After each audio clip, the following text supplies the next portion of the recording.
फर्क पड़ा है तो माली डिसिप्लिन बरकरार रहेगा या कर्ज मजीद बढ़ेगा? नहीं, देखिए मैं तो समझता हूँ कि फाइनेंशियल डिसिप्लिन ही है कि हम डिफॉल्ट के जमाने से उठ के एक ऐसी जगह पे आए हैं जहाँ पे अब स्टेबिलिटी और ग्रोथ की तरफ मामला जा रहा है।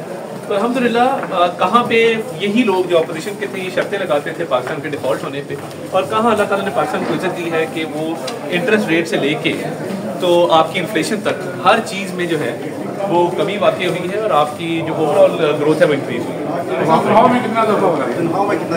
मैं तो समझता हूँ कि वज़ीर-ए-आज़म साहब अच्छी बातें करते रहिए, अच्छी उम्मीद रखनी चाहिए।